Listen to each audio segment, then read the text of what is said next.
Hola, ¿cómo están? Hoy vamos a comenzar trabajando sobre el tema funciones.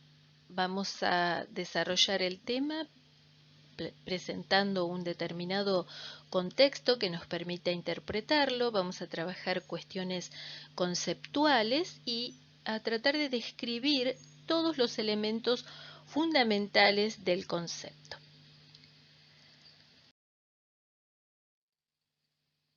Vamos entonces a hablar de funciones y para eso nos vamos a situar en algo que para nosotros, por el lugar en donde habitamos, quizás pueda ser una experiencia que tenga cierta frecuencia que podamos observar.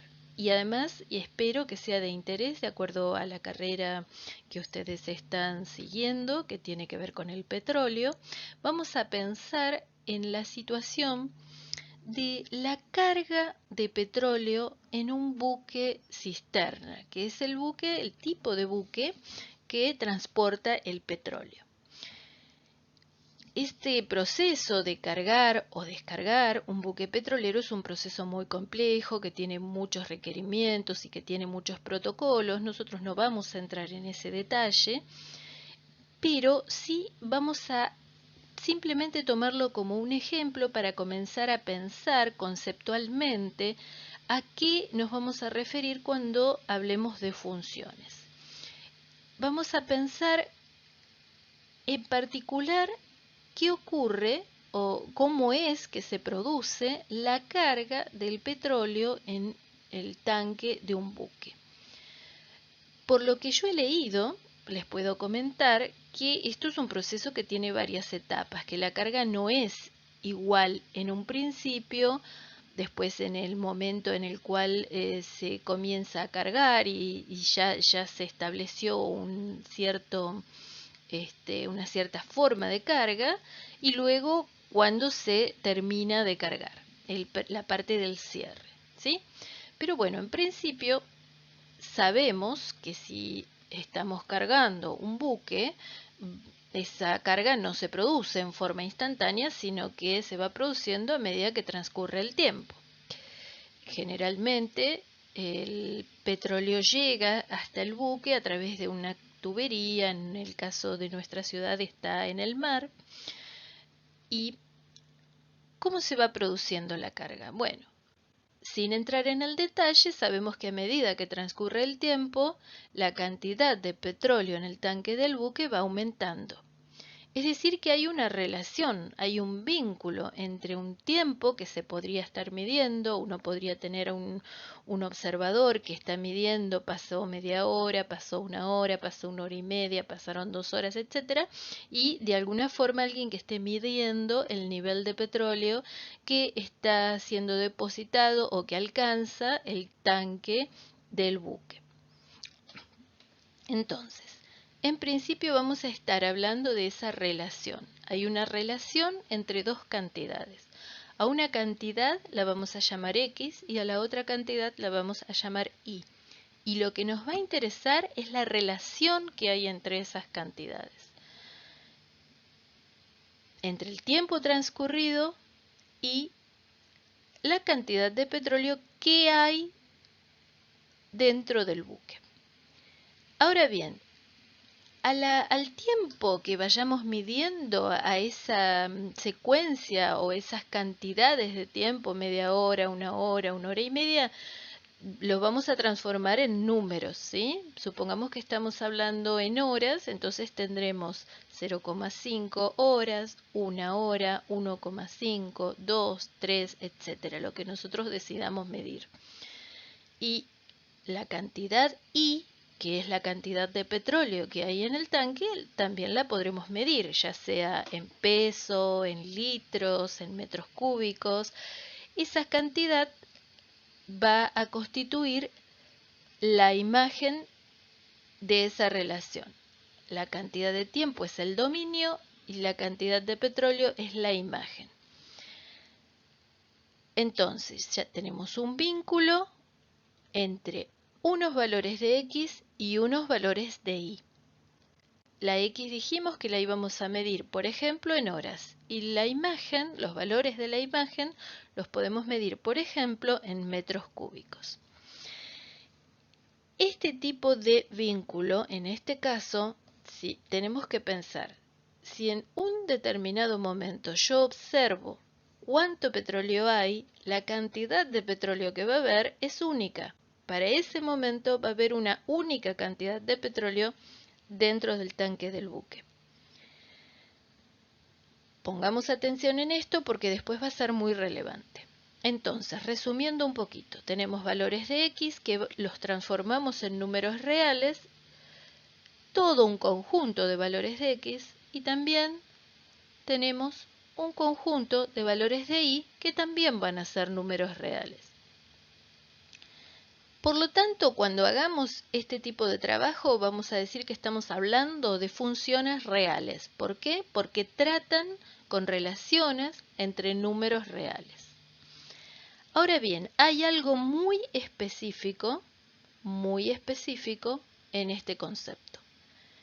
Vamos a decir que los valores que corresponden al conjunto dominio son los valores de X, y a X la vamos a llamar variable independiente. ¿Por qué? Porque nosotros vamos a decidir, nosotros vamos a poder manejarla y vamos a decidir, por ejemplo, en este caso, cuándo medimos. Media hora, una hora y media, 2, 3, etc.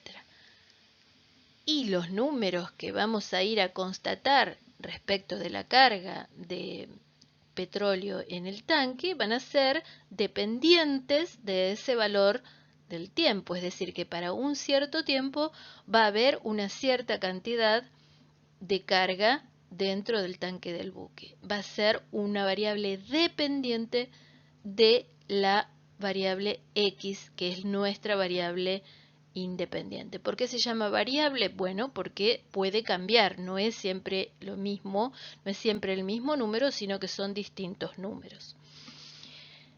Y una cosa muy específica de esta relación es que a cada valor de X le va a corresponder un único valor de Y, es decir, un solo valor de Y es el posible para ser correspondido a cada valor de X. Para un tiempo hay una única cantidad de petróleo cargada en el buque. Parece muy obvio, pero no todas las relaciones entre cantidades son de este tipo. Cuando tengamos relaciones entre cantidades que sean números reales y tales que a cada valor de la variable independiente X le corresponde un único valor de la variable dependiente Y, vamos a poder decir que estamos hablando de funciones reales. Ahora bien, cuando hablemos de funciones va a ser importante que podamos distinguir y tener claro que existen distintas formas de referirse a las funciones, de expresarlas y de manejarlas y manipularlas para poder sacarle el provecho que nosotros necesitemos. En principio, por ejemplo, podremos llegar a tener una expresión verbal de esa función o de esa relación entre cantidades. Otra cosa que podemos tener es una tabla de datos con información. En este caso sería, bueno, a medida que transcurre el tiempo, tal nivel de carga, para tal otro tiempo, tal otro nivel de carga, etc. O podríamos tener una expresión analítica, lo que muchas veces conocemos como una fórmula que nos dice a medida que transcurre el tiempo, para tal tiempo, cuánta carga vamos a tener. O también una expresión gráfica, una curva en un gráfico. Nosotros ya sabemos que los gráficos con los que estamos trabajando son gráficos cartesianos, donde tenemos ejes X, ejes Y, y ahí vamos a poder graficar. ¿Cómo sería en nuestro caso, en el caso que estamos tratando? Por ejemplo, la expresión verbal podría ser de la relación, la cantidad de petróleo cargado a medida que transcurre el tiempo. Esa podría ser una expresión de la función. Desde el punto de vista de la tabla de datos, podríamos tener una tabla como esta, donde aparece el tiempo en horas medido, 0 horas, 1 hora, 2, 3, 4, etc. Y la cantidad de petróleo que va siendo cargada. Para las 0 horas, 0 cantidad de petróleo, sería el momento inicial.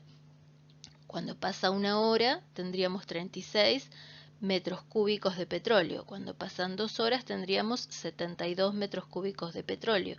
Supongamos que estuvimos registrando estos valores y los anotamos en una tabla. Si esto es así, podemos ver que se corrobora con una expresión matemática de esta forma. El volumen de petróleo para un cierto tiempo t, que está entre paréntesis, va a ser igual a 36 por t. Si uno sigue esta expresión matemática, si uno le va dando valores a t dentro de esta expresión matemática, va a reproducir lo que se está mostrando en la tabla. Cuando t vale 0, 36 por 0 me da 0, o sea que para 0 da 0. Cuando t vale 1, 36 por 1 es 36, o sea que cuando pasó 1 hora tengo 36 metros cúbicos. Cuando t vale 2, 2 por 36 es 72, o sea que tendré 72 metros cúbicos. Y así siguiendo.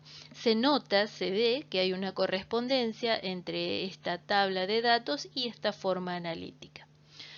Y, por supuesto, recordando un poco lo que ya hemos visto, esto también se traduce en una expresión gráfica, que en este caso es una línea recta que tiene una semirrecta en realidad, tiene su origen en el 0, 0, es decir, que para tiempo 0, volumen 0, y a medida que el tiempo transcurre, para 1, 36, para 2, 72, etcétera, va formando todos los puntos, y eso porque se midió 1 hora, 2 horas, 3 horas, quedó resaltado en el gráfico, pero también para 1 hora y media, o 1 hora 35, o 1 hora 42, etcétera, siempre va a haber una cierta carga de petróleo. Por lo tanto, tengo una línea semirrecta con origen en 0, 0. Es decir, que estas distintas formas están todas relacionadas. Muy bien, en este caso, el dominio de la función son los valores del tiempo medidos en hora que estamos considerando, que en nuestro caso parten de 0 y se exceden hasta la hora que sea, hasta que se termina de cargar el buque, no sabemos ahora cuándo es. Y la imagen es la cantidad de petróleo medida en metros cúbicos, que comienza en 0 y termina en la cantidad de metros cúbicos que sea capaz de recibir el buque. Hay distintos tipos de buque que tienen distintas categorías y pueden recibir distintos volúmenes de petróleo. Muy bien, hasta acá hemos visto algunas cuestiones generales. Lo que es una función, que es una relación entre dos variables, la variable independiente y la variable dependiente. No cualquier relación, una relación tal que a cada valor de la variable independiente le corresponde un único valor de la variable dependiente y que puede expresarse en forma verbal, a través de tablas, a través de una expresión analítica o también utilizando gráficas. Ahora vamos a avanzar sobre un tema que está desarrollado en el apunte teórico, que es una problemática en la cual aparece el uso de funciones como algo necesario para poder resolverse. Vamos a suponer que se produce un accidente en ese buque, que se rompe un tanque de este buque y que comienza a derramarse petróleo en el mar. No es algo que no ocurra, es algo que quizás no es la situación, el momento de la carga, pero podría ocurrir con un golpe, con algún problema. De hecho, ha ocurrido muchas veces. Ahora, imaginando esa situación, pensemos, para que el problema sea más sencillo, que esto está ocurriendo un día que es calmo, no hay viento, no hay oleada, el mar está muy tranquilo. La cantidad total de petróleo que se va a derramar es conocida porque es un valor que sabemos, porque es la cantidad total de petróleo máxima que podía caber en los tanques del buque. Supongamos que el buque se había terminado de cargar y que ahí comienza a haber un derrame. Bueno, ¿cuál va a ser la cantidad total que se derrama? Lo que se había cargado en el buque, un volumen determinado. Supongamos que ese derrame va generando una mancha, lo que se conoce como una mancha de petróleo, que a medida que se va derramando va aumentando su tamaño. Y como no hay viento y el mar está calmo, imaginemos que esa mancha va a tener un aspecto circular y por supuesto un cierto espesor, una cierta altura sobre el mar. El petróleo, ustedes saben que flota sobre el mar porque es más liviano, tiene menor densidad, entonces va a estar flotando, pero va a estar flotando como una cierta capa que va a tener una cierta altura, un cierto espesor.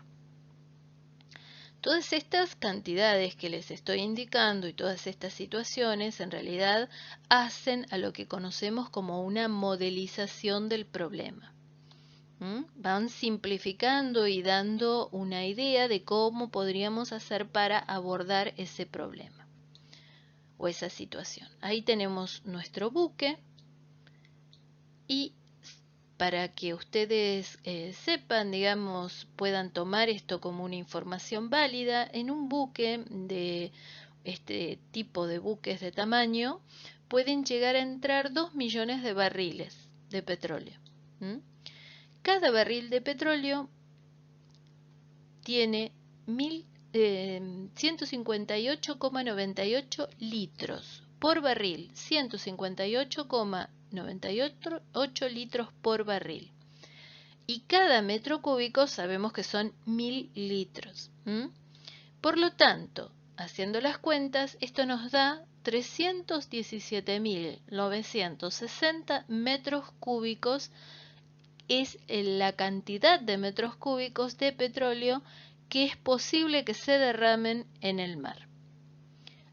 Ahora bien, ahí hacemos un dibujito de nuestro buque visto de frente y que está perforado y está derramando, ¿sí? Está derramando el petróleo, comienza a derramar y sigue derramando. Ahí está. Esa mancha vamos a decir que tiene un radio R y que también flota sobre el mar con una altura H. ¿Qué les parece? ¿Ese valor de R es un valor que es fijo, constante, siempre lo mismo?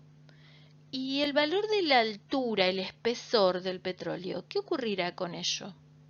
Podemos hacernos preguntas en relación con esto. Ahí vemos el buque con la mancha que se va derramando de perfil.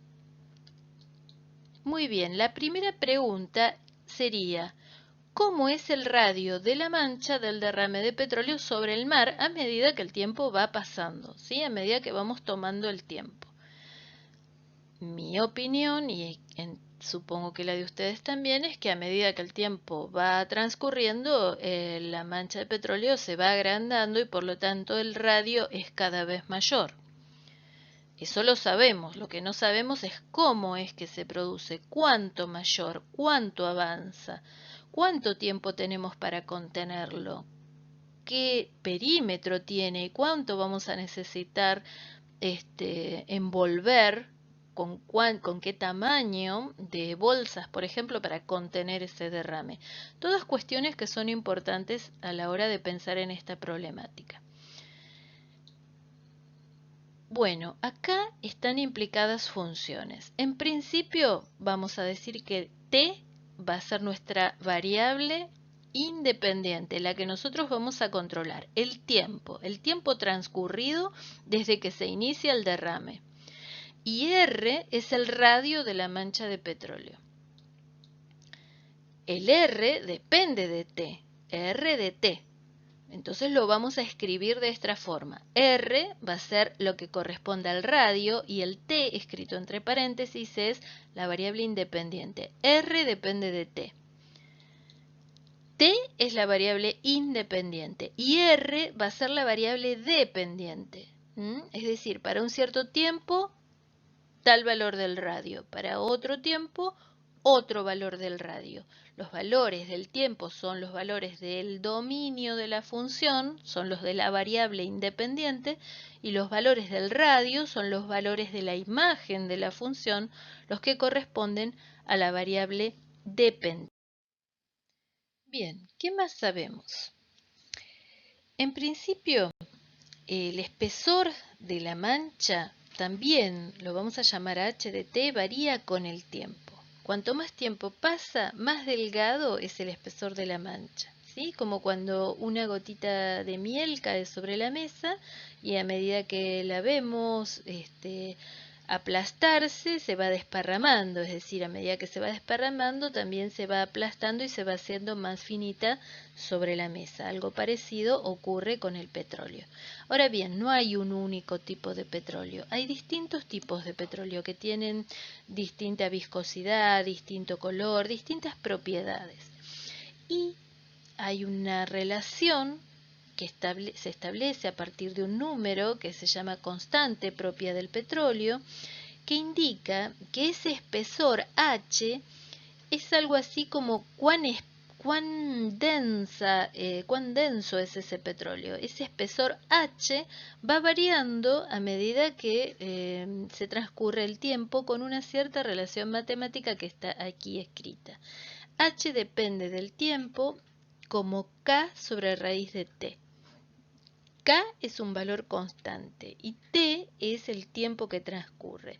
Como el tiempo avanza y cada vez es un número mayor y está dividiendo, el resultado de esta expresión es cada vez, a medida que T avanza, H de T es cada vez menor, es decir, es más finito la mancha de petróleo que se está derramando. Esto es una expresión algebraica de una función también, porque para cada valor de t hay un único valor de h que le corresponde. H sería la variable dependiente y t es la variable independiente. Acá dice dependiente, pero es un error. Es la variable independiente, t. Veamos. La mancha de petróleo entonces tiene una cara circular de radio R y tiene un espesor o altura H. Entonces podemos pensar que es un cilindro, es decir, esta sería otra forma más de pensar, de modelar matemáticamente la mancha como un pequeño cilindro muy finito que flota sobre el agua, un agua calma. Y el volumen derramado, supongamos que se ha derramado todo el tanque, es decir, el volumen ya es una cantidad fija, B. ¿Cómo se calcula B, el volumen de ese cilindro? Bueno, se calcula como el área de la base por la altura. El área de la base sería pi por r cuadrado. En este caso, como el r va variando con el tiempo, sería pi por r de t al cuadrado, por la altura, que es h de t o el espesor de la mancha. Esta cantidad sería el volumen total derramado. Entonces, si h de t dijimos que era igual a k sobre la raíz de t, podríamos sustituir esta expresión de h de t en la fórmula anterior y obtendríamos la siguiente expresión matemática. Pi por r de t al cuadrado por k sobre raíz de t es igual al volumen. De ahí, lo que nos interesaba para no perdernos en estas discusiones era saber cómo iba cambiando el radio de la mancha a medida que transcurría el tiempo. Entonces, ¿qué tenemos que hacer? Despejar de esta expresión la que corresponde al radio. Como acá tenemos radio al cuadrado, al despejar, r de t nos queda igual a una expresión matemática de este tipo, la raíz cuadrada o de b por raíz de t sobre pi por k. Digo raíz cuadrada porque está elevado a la 1/2. Muy bien. Esta expresión matemática es la expresión de una función. A medida que le voy dando valores a t, que va a ser mi variable independiente, voy a obtener valores de r, porque b, pi y k son valores constantes. Es decir que r depende de t. T lo voy manejando como me interesa manejarlo. Ver, por ejemplo, pasó 1 hora, 2 horas, 3 horas, etc. Y lo que quiero es ver cuánto mide el radio, cuánto mide r de t. Tengo dos cantidades vinculadas, dos cantidades relacionadas, pero para cada valor de t tengo un único valor del radio. Y acá valen unas consideraciones. T es nuestra variable independiente, R es la variable dependiente. Y los dominios, el dominio de esta función, es decir, el dominio de R de t son los valores posibles de t. Los valores posibles de t, t es el tiempo, así que arranca en 0 y continúa. ¿Hasta cuándo? Bueno, en principio hasta infinito. Si no hacemos nada, podemos seguir viendo cómo esa mancha se desparrama. Y el radio, que es la imagen, los valores del radio, bueno, también comienzan en 0 y se siguen ampliando hasta infinito, hasta infinito, hasta infinito. En principio, si no hacemos nada. Muy bien. Espero que este ejemplo, que ustedes también lo pueden leer en el material escrito teórico, les sirva para darse cuenta de que las funciones tienen una aplicación muy concreta en el estudio de situaciones, para dar respuestas, etc. Cuando llegamos a esta expresión matemática, bueno, vamos a tener que aprender a manejarnos con ella, analizarla, estudiarla, poder sacarle todo el provecho, el máximo provecho.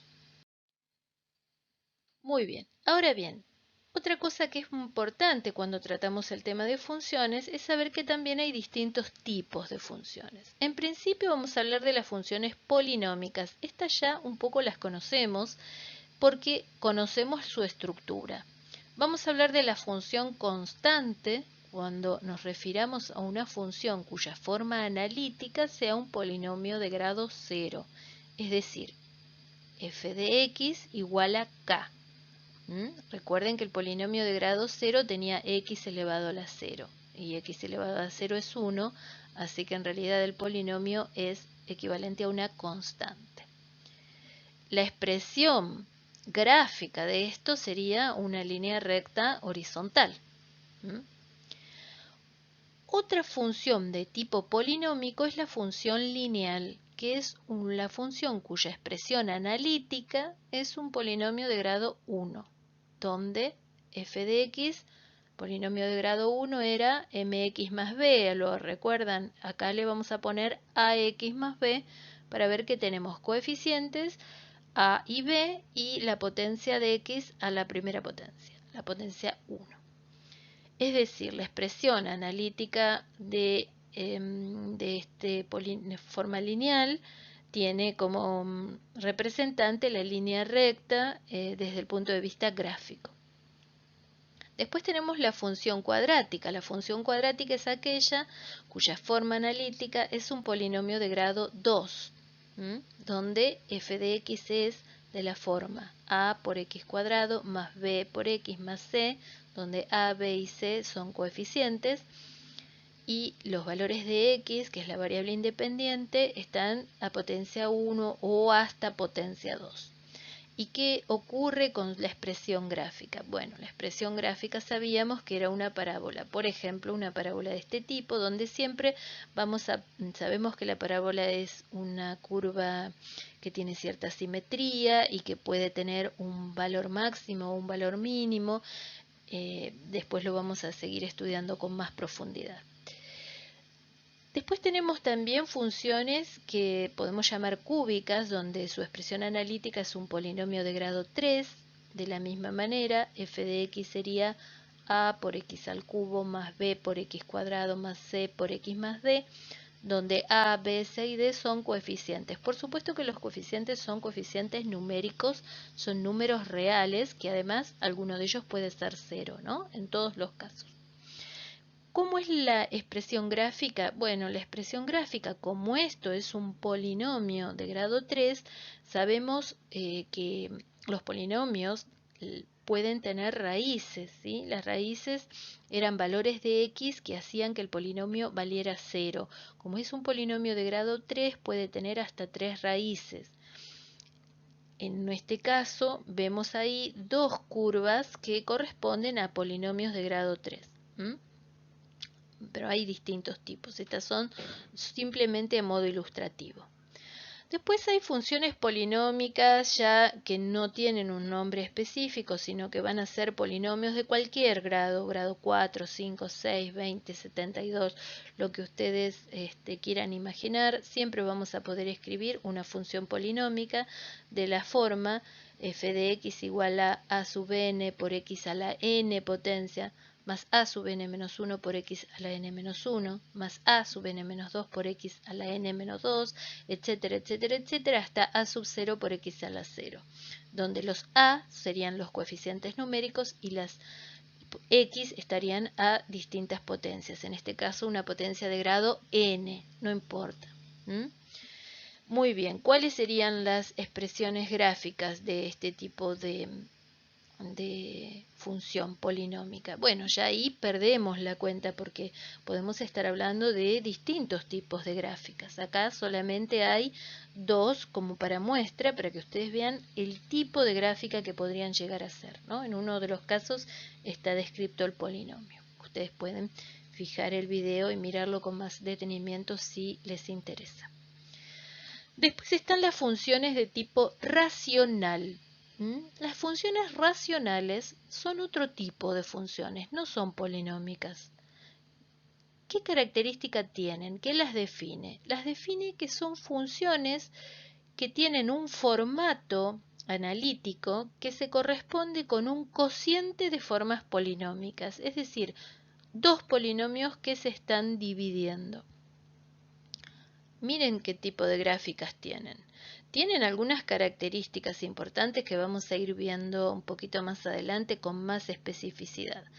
Pero recordemos que las formas polinómicas tienen raíces, ¿sí? Las raíces son los valores de x donde el polinomio vale 0. Entonces, mucho cuidado con las funciones racionales, porque como la función racional es un cociente, es una división, y las divisiones no pueden darse por 0, entonces tenemos que tener mucho cuidado de que la forma polinómica que está en el denominador de esta expresión, es decir, dividiendo, nunca valga 0.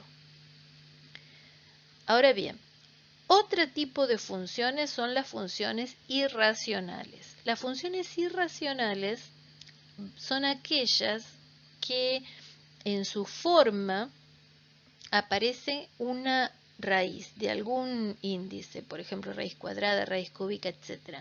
La raíz de alguna forma polinómica. Cuando aparece la raíz, entonces decimos que estamos trabajando con funciones irracionales, la raíz de una forma polinómica. Y bueno, por ejemplo, puede tener esta expresión gráfica un caso de una función irracional. ¿Qué es lo que siempre vamos a tener que tener cuidado con estas expresiones? Bueno, si las raíces que estamos considerando son raíces pares, por ejemplo, raíz cuadrada, raíz cuarta, tenemos que tener cuidado porque lo que esté debajo de la raíz, el radicando, nunca puede tener un valor negativo. Muy bien.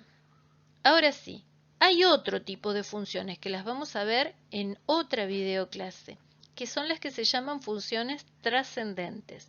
Cuando terminemos de ver en particular todos estos tipos de funciones, vamos a decir que hemos concluido con lo importante, lo fundamental del tema funciones. Después vamos a ver en otros videos posteriores cómo trabajamos con estas funciones, cómo las interpretamos, cómo aprendemos a manejarlas y a describir y a explicar y a predecir utilizando herramientas más sofisticadas que nos permitan sacarle provecho a las funciones y a sus formas analíticas y gráficas.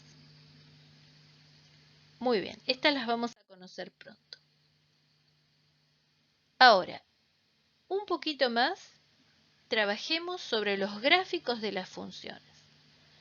La relación de las funciones exige que a cada valor de x le corresponda un único valor de y. Entonces, a ver, a cada valor de x, lo volvemos a repetir porque es una cosa muy importante, es muy relevante tener muy claro esto. y lo vamos a ver y vamos a ver cómo los aspectos gráficos nos ayudan a interpretar. Ahí hay distintos tipos de gráficas, de gráficas que aparecen, ¿sí? Todas estas son gráficas, son curvas en un sistema de coordenadas de ejes X, Y. Y aparece marcada una X en el gráfico donde aparece una línea recta. Para ese valor de X, ¿cuántos valores de Y le corresponden? Un valor de Y. Y siempre ocurre, para cualquier valor de X va a corresponder eso, ¿sí? Ahora, cambiemos de gráfica. Vayamos, por ejemplo, acá. Para ese valor de X indicado, ¿cuántos valores de Y le corresponden por la gráfica? Le corresponden 2. Por lo tanto, acá tenemos algo muy importante que observar. No cualquier gráfica de cualquier curva es la gráfica de una función. La gráfica de una función es aquella tal que para cada valor de X que yo considere del dominio de la función, haya solamente un valor de la imagen. Las otras son gráficas, son curvas, pero no son gráficas ni curvas que le correspondan a una función, ¿sí? Entonces, esto es muy importante que lo tengamos presente y también, para ayudarnos un poquito más, vamos a ver que existe algo, ahí están apareciendo unas líneas rectas verticales en cada uno de estos gráficos. Y existe algo que se llama criterio de la recta vertical. ¿Qué dice? Que si yo hago transcurrir, hago mover una recta vertical respecto del eje X y atraviesa la gráfica, solamente la debe cortar en un punto para que la gráfica sea una recta. A ver qué pasa con este otro gráfico. Tengo esta recta y va cortando y no, son 2 puntos, ¿sí? Y a ver acá, cuando comienza a tocar el dominio de la función, a ver, un punto, siempre un punto. Entonces esa es la gráfica de una función. En la otra habíamos visto que no era, esta se llama cardioide. No es una gráfica de una función porque la recta vertical atraviesa más de un punto. Y en el último caso, esa gráfica, veremos, a ver, vamos despacio, observando qué ocurre. Siempre toca un punto, ¿sí? Pero esta tiene una característica. Hay algunos lugares del eje X, por ejemplo aquí, donde en realidad no toca ningún punto. Entonces, ¿qué pasa? ¿No toca ningún punto? ¿Eso qué quiere decir? No, bueno, quiere decir en principio que ese valor de X no está en el dominio de la función. Pero en todos los demás valores de X que pertenecían al dominio de la función, había un valor correspondiente y ese valor correspondiente era único. Por lo tanto, este último gráfico también es un gráfico de una función. Recordemos entonces que esto se llama criterio de la recta vertical. Muy bien. Hemos llegado hasta aquí y vamos a empezar los agradecimientos de las imágenes que obtuve de Pixabay. Y la verdad espero que les haya sido útil como una primera aproximación. Si les gustó, indiquen el me gusta. Y pónganlo aquí abajo y pongan también sus consultas y sus preguntas porque eso nos va a servir para orientarnos y ver qué más hace falta colocar. Muy bien, muchas gracias y hasta la próxima.